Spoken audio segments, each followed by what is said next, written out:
For the love of everything that's good, I've already voted. Stop sending me these damn ads. Clap it.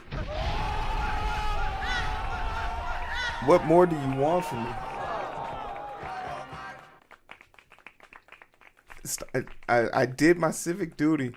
I'm begging you, please stop sending me ads. It's literally driving me insane because there's still 2 more weeks of this nonsense I got to go through. 2 more whole weeks. And it got me thinking. Oh, by the way, how you doing? My name's Hero. This is Coding with Strangers. And I want to complain about some stuff. Make sure you like, share, and subscribe, and follow. Appreciate y'all.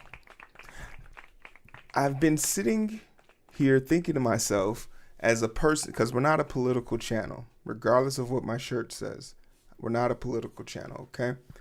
And I was sitting here thinking to myself, if there's one thing we can all agree on, is that by now, if you don't know who you're voting for, you probably have a difficult time, putting on your shoes the correct way, tying them.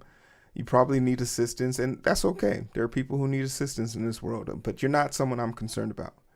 For the rest of us who have already made up our minds, whether it was the blue tie or the red tie, we can all agree that the inundation and influx of ads is literally making everybody dry. I was having a moment with a beautiful woman and a campaign ad about abortion came up on the screen, and I was just like, well, now she don't want me touching her lap anymore. I can't touch her leg. You feel me? Like, what? It's ruining everything. It's ruining everything. So I said to myself, Hero, you work and live in tech. You should be able to figure out how to stop this from happening to you. There should be ways of you being able to stop this from happening to you. And I was like, there is a way. So we're going to look at a collective gang of articles, some laws, and some features on your own phone or desktop or email that could help you alleviate some of these issues. Keep in mind, this thought came to me while I was driving home. So this won't probably work for like radio stations and stuff like that. But who listens to the radio anymore? How old are you? 60? Yeah, probably because you're voting. So it makes sense. It's your right demographic block. But it's just not the ads. In the next 2 weeks, you're going to hear more political talk from non-political people. And I'll just say this. People who aren't adept or abreast with talking about political stuff, they can talk minor things like single issue voters. You guys are boring and probably the worst bane of my existence. But for detailed conversations such as geopolitical analysis or social economic standards, the runoffs between different generations and how that equity will transfer between 2 different parallels of 2 equally suffering demographics, that being boomers and millennials, currently with Zoomers not even caring about the future because they don't think one will exist. Well, that you'll probably have to find another place to go, like maybe the identity booth. But for today, we're going to talk about how to get rid of all those conversations so you can get back to what you really want to do. Watch cat videos on YouTube. Clap it. Bring back the good days. Bring back the good old days. Influencers get their final marching orders for the election. Yeah, that doesn't sound depressing. In Monday's Zoom call, the Harris campaign laid out a message and specified calls to action for they are looking to have amplified for the next 2 weeks around 270 creators. You want to know something strange? The DNC was in Chicago. I'm from Chicago. They didn't invite me. That's because you guys aren't liking, sharing, and following. The campaign staffers encouraged the creators to share links to iwillvote.com and a variety of graphics and campaign-made TikTok audios to their audience. Hey bro, I think I'm gonna head on in for the night. I'm kind of tired. No problem. Get some rest. Hey, didn't you work today? 12-hour shift. And you went to the gym? PR to 700 deadlift. And you still got energy to do all this work? Where does the energy come from, bro? I'm at my best when I have my zest, baby. Zest? The Zest Super Berry Samba Green Tea comes packed packed with 135 milligrams of caffeine and L-theanine. That's how I stay focused for longer and stronger throughout the day with no crash. It's way better than coffee or any of those sugar-filled energy drinks out there. No GMO, gluten-free, and it won't stain your teeth. Oh yeah, that sounds real good. Is this one right? Yes, sir, that's the one. But my brother in Zest, I'm gonna need you to get your own Super Berry Samba green tea. Selfish. You mad, bro? Don't worry, I got you. Use my promotional code down below to get 20% off selected items and the subscriptions. That's Coding with Strangers, all one word. Put that in the checkout box and you'll be good to go. Thank you so much to Zest for the sponsorship. There's a push that comes from, this is speaking about the Democratic side, but we know that Trump has been on a plethora of podcasts and he's still doing his tours and feats and all of those good things. But your influencers will be talking about this in no short time. So we heard of Pokimane talking with Bernie Sanders, Pokimane talking with Mark Cuban, Bernie Sanders talking to a VTuber that I didn't even know, Kai Cenat showing up at the NBA when the NBA is having their push the vote night. Kai Cenat notoriously doesn't like to involve himself with politics, but you know, he's going to do his own thing. All this being said, be on the lookout for that for the next 2 weeks. But then I started to think to myself, how can we stop the influx of campaign flyers to our mailbox?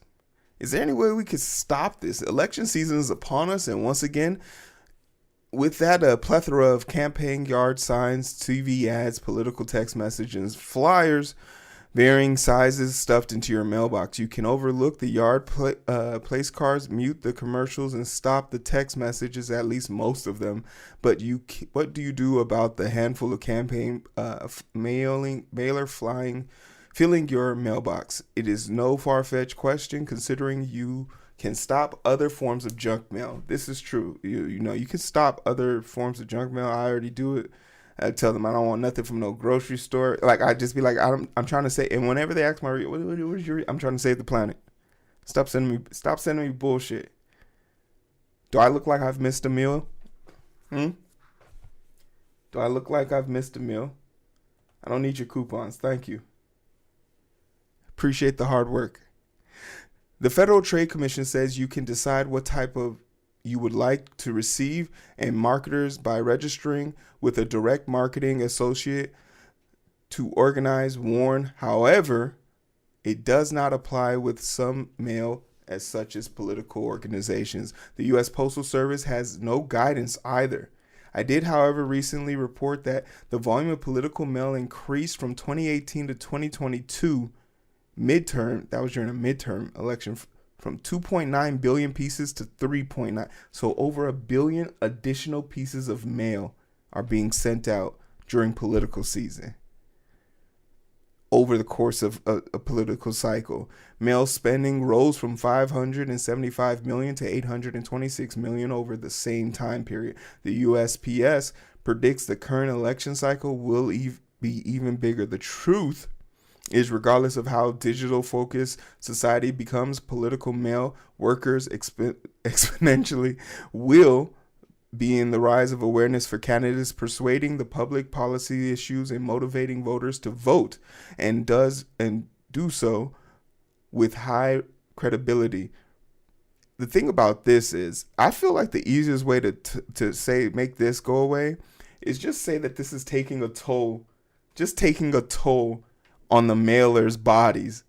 Because if you knew during election season that you were going to be carrying, I'm gonna just say an obscure number, because all of these numbers are just massive and obscure in more than one way. If you told me I was gonna be carrying a metric ton more of mail over the course of 4 years because of election cycles, I'd be like, no, we got to figure out how to stop this. We have to be able to figure out, and the fact that we can stop advertisement from our local grocery stores, the brick and mortars. We can stop it from social issues or social gathering issues. We can stop all of that. But the fact that they told us, no, we haven't figured out how to do the campaign one. We haven't figured that out yet. Campaigns may not want to give up sending flyers across the voters. 57% said that they felt direct mail was harder to ignore. So, and this is another reason why we don't take surveys, people, because then they use your words against you. Someone knocks on your door, says, I want to do a survey. You tell them to go fuck themselves, okay? Listen to me. That happened to me on Saturday. Someone knocked on my door, said, wanted to see how your voting plan was coming along. Hey, go fuck yourself. No, I'm just playing. If you're genuinely interested in how to vote. But you know what? By the time they were trying to talk to me on Saturday, I had already voted. I was taking a nap. It's a Saturday. It's a sweet spot. It's when all the games are over at 12 o'clock, but right before the 3 o'clock games start, everyone's being blown out. It's that sweet spot where you get to take a 1 hour nap. Second half. Woke me up. Ruined the rest of my day. I was supposed to watch Penguin episode 4. 68 said they felt less overwhelmed by direct mail. You want to know why? Because you choose when to go to your mailbox. And you also expect to see junk in your mail. And no one goes to the mailbox excited anymore. It's crazy that the only time I get excited about mail is when it comes from an Amazon driver. Only thing I get in the mail is bills and junk mail. Name something else. Oh, you got a card from grandma? Open it up. There's no money in it. Grandma, you could have sent a text. Like all my best friends. Graham, put the money in the bag. Okay, but this is just flyers, right? What about the annoying political text messages? Now, this one right here is a novice mistake. You know, you registered for something, you registered to vote, and you put your real cell phone number. You put your real cell phone number on your registration ballot. That's just a rookie mistake. Let me just put it to you quite plainly. You need to have 3 types of emails and 3 types of contacts. First one is a junk email, like, win this car.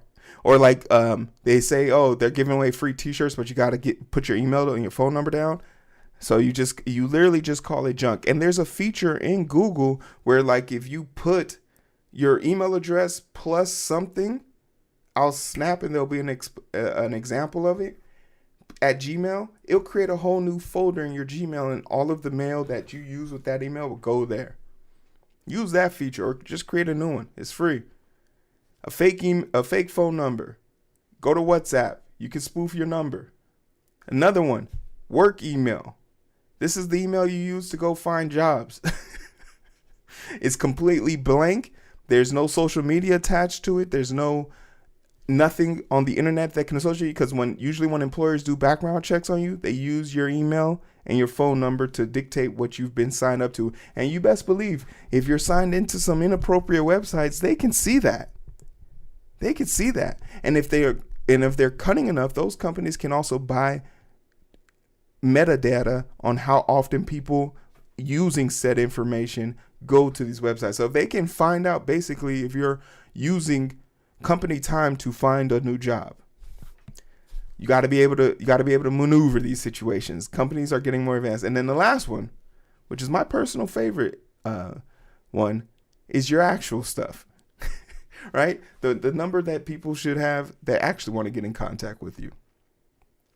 But getting these tech messages and being inundated with it is far-fetched issue, no longer an issue right now.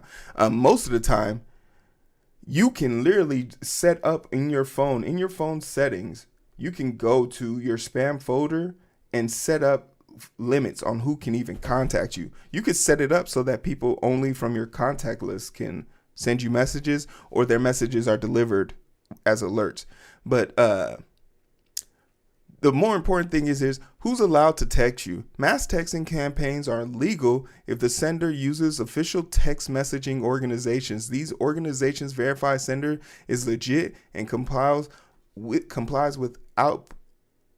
all opt-in and opt-out rules. So you need to figure out, first and foremost, in your area, because it should only be coming from your local from within a certain space or space and area, you need to find out who the local vendor is for your information, who's the information broker for this information, and then go there and opt out there. If you opt out there, you can then figure out every place they've sent your information to. But if they've sold your information to 300 people, they're not going to contact them for you. You have to do that. And that's way too hard. So the other way to do it is just to block the signal from coming to your phone. There are versions of this called scam painting, where they just basically steal information and just try and see if you're verified. So if you've ever gotten a text message like, hey, I haven't talked to you in a long time, it's from a random number you've never seen and you've never texted before, you're not some cool lucky guy. They're trying to see if the number is active. Don't fall for it. Who's really texting and calling you? Actually, I haven't seen you in a long time. Who's doing that? Maybe you got the juice. I don't know. But the easier way to do this, for smartphones to stop from being stay smart and stop them from bugging you. Your obvious first step is to text back the word stop. I think that's a pretty sufficient one. But if you don't remember opting into a message, don't respond. This is also very true. Doing so tells the sender, likely a scammer, you're a real person, which could lead to even more text. Instead, report it to your cell provider by forwarding the text to 7726 spam. That's what you really need to be doing. Because once you put this really helps the squad. It helps the team, because it then tells your provider that this number in particular, or this person who's using whatever spoofing technology, is causing issue, and they'll conjugate and help make that. And later on, if they want to press charges, they have a way of tracking it. You can report and delete. This will create a separate subfolder for your IP address, for your phone's mobile address. That'll also block it. I know that for iPhones. I'm pretty sure Android has it, since Android gets everything before iPhones at least 3 years in advance. But the 7726 is what you really want to be doing to help the people. Forward the number and the message, if possible, to that place. But with all that being said, your cell phone, your mailbox, even in real life, they can bother you. Some of y'all, before you watch this video, probably got an ad. And I'm sorry for that. But it is still also something you can control. Despite the fact that Google says, well, this was a scoop. I wanted to make sure that this was true. I wanted to make sure this is true, but it looks like it just came fresh off the press, and it was approved back in, no, it was approved on the 17th. Okay, cool. They verified it on the 17th. A scoop that says Google will block all elections after polls close November 5th, which, clap it up. It's a diabolical company, but when they do something right, we got to give them praise. We got to give them praise. But also, you could go into your own Google AdSense or your own Google settings. So whatever you use to create your search algorithm, so whatever your email address you're using on YouTube, you can go into your personalized settings and turn off political ads, and that will stop all political ads for you. But a lot of times, action plans and political plans they file incorrectly, to be quite honest. They file incorrectly, and that's how you run into situations where kids start seeing political ads, and that doesn't always pan out the way it's supposed to be. And it is diabolical in a sense, because you would think to yourself, damn, how do I avoid this? Well, the one surefire way to avoid this is disclosing that you are under the age of 18, which means you're not in a voting block. So at that point, then they won't point to you because they don't need anything from you. But then it would probably restrict your ability to, search, titty biggies on the internet. Who wants to ruin that for themselves just because of a bunch of political ads? There's too many steps is what I'm implying. But the fact that Google has made a conscious effort to ignore the money, just to give their viewers the peace of mind of getting off of this ad apocalypse hell is admirable. But all that being said, in 2 weeks, some of the biggest corporations are going to stop taking in money for political ads, and this will all go away and slow down. So in other words, we have this information and we can bookmark this video for the future. I'm gonna put all these articles and all these methods on how to do it in the comment section below, in the description below. But how do you avoid the election blues? Are you even consciously aware that the election is going on? Have you been sleeping on the rock? I remember this story about the guy back in 2016 who had found a way of not hearing about who won the election for 2 weeks, and he wore a sign. I'll snap. That's him. How did he do this in 2016? There was too much internet. People were too nice to let this man live the life of peace and pleasure that he had at that moment. No one deserves to be this ignorant. You shouldn't be that ignorant. And like I said, we're not a political channel. We're a tech channel. No matter who you're deciding to vote for, I like to believe that we all deserve peace of mind, no matter what, because we need to get back to the cat videos, okay? So like, share, subscribe. Have you voted yet? Are you an early bird? Are you going to be sitting in a line somewhere? Let me know in the comment section below. I don't care.